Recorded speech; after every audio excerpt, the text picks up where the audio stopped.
Divorce TV with Wally Marcus. Divorce and Pensions with Attorney Bryan E. Daum. Support for Divorce TV is provided in part by the Center for Divorce Mediation, 520-577-1202. Welcome to Divorce TV. I'm your host, Wally Marcus. I've been a divorce mediator for 25 years, or probably more than that now. My guest today is Attorney Bryan E. Daum, and Bryan specializes in divorce pensions, particularly in drafting QDROs, which we'll explain a little bit more about later on. You can get more information about our program and our guest, Bryan Daum, at the screen at the bottom, going by to the web page at the bottom of your screen, and we'll be flashing on Bryan's telephone number during the show. But if you have questions or things, please free to email us or call us so we can talk about it. Bryan, welcome. Thank you. This is the first time we've gotten to meet, although we've worked together over the years.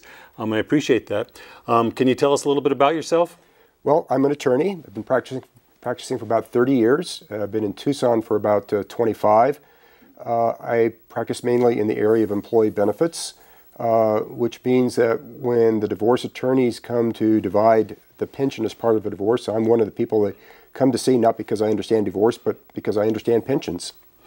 You know, and I always, when I talk to people in the beginning, that's what everybody said, if you got to do pensions, go to Bryan Daum. That was the thing. So you really established a good name for yourself on that one. This may be sort of, for many of us, an elementary question, but I think a lot of people really don't understand what a pension is or what are different types of pensions. Can you sort of give us a little bit of an overview of what pensions? I know they've been changing recently from some of the defined benefit plans to 401ks and other things, but it'd be helpful if you could just tell us a little bit about what the different types of pensions are. Sure.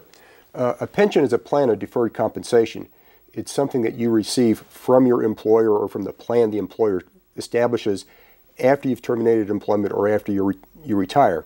There are two major categories of pension plans. One is your standard classic pension plan called the defined benefit plan. It's the type of plan that pays you an annuity after you terminate employment. There will be a formula that says when you retire, you get something like 2% of compensation times your years of service. And then it pays you an annuity for life. And if you're married, it will pay you an annuity for life and then a survivor annuity to your spouse for the balance of her life if she survives you. The other kind of plan is a defined contribution plan. Profit sharing plans, 401k plans fall into that category. There's an actual bank account somewhere.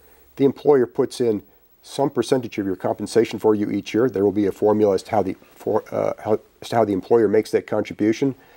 And then when you retire, it's invested for you and it grows. At least we hope it grows, so the market's been rather poor the last couple of years.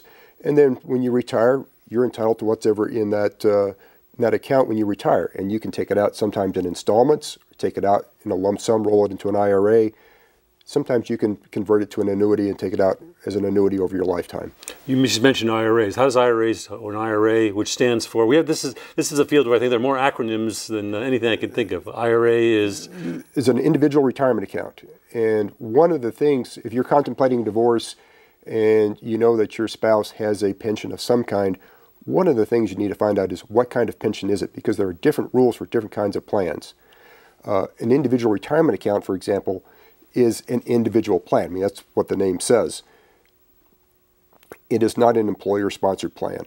And the Qualified Domestic Relations Order rules, which we're going to talk about, apply to employer-sponsored plans. They do not apply to IRAs. If you have an IRA, you don't need me. You just need to have your divorce attorney put something into the decree of dissolution that very specifically describes how that IRA will be divided.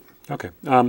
One of the things that, as I said, we were talking a little bit before we went on the show, and when you and I started practicing law, pensions really weren't an issue in divorce cases. It's only in the last, I guess, 30 years, or maybe 1984? 1984, the Retirement Equity Act. And did that. They changed that. But what is it, is it marital property, not marital property? And also, the second phase of that question, when we get to it, is how do we deal with that in a community property state like Arizona? Pensions are marital property. That is basically a state law type of decision, that it is something that is earned in a community property state like Arizona. It's an asset that is earned during the marriage, therefore it is community property. What happens if somebody's been working for 5 years, they started getting a pension, did a benefit like that, then they get married, then is there a difference between the premarital and the marital?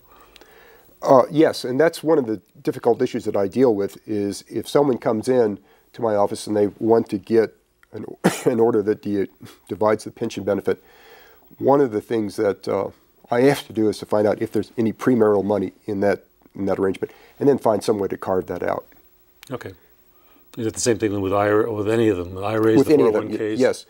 In a defined benefit plan where you're getting the annuity, it's usually not too difficult to do that. All you do is, instead of saying getting 50% of what was accrued during the marriage, it may be 40% or 45%, depending on how the fraction works out, depending on how many months of service the participant had in the plan before the marriage. In a defined contribution plan, it can get to be quite difficult, because if you've been married, if your spouse started in the plan 25 years ago, you've been married for 20 years, there's 5 years of pre-marriage service. How do you carve out that 5 years of pre-marriage money in that plan?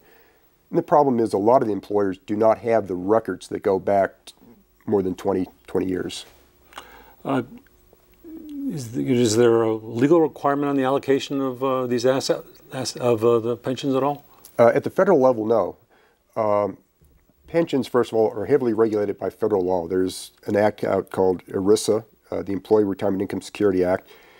It provides for something called a Qualified Domestic Relations Order, which is an order that divides a pension as part of a divorce. And the acronym for that is?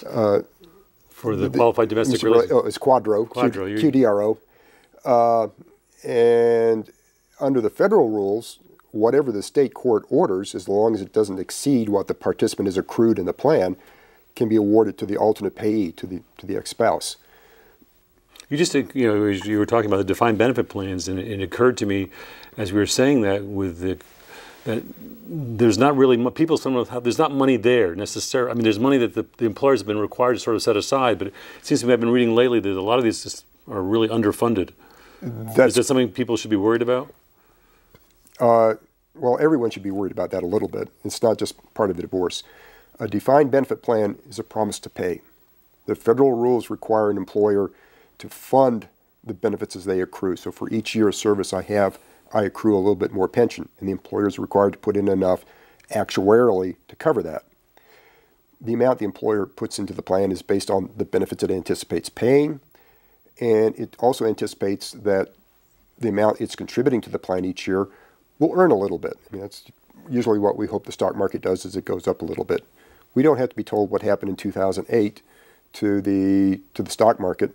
So a lot of plans' investments went down significantly. And there are a lot of underfunded plans that do not have enough money in them right now to pay the benefits that the participants have accrued. That's federally insured. Some of those are those federally insured too as well? Many of them are federally insured, but not all of them. And it also occurred to me as you were saying that, is there a difference between government plans and private plans? If you're working for the government versus working for Raytheon versus working for Pima County,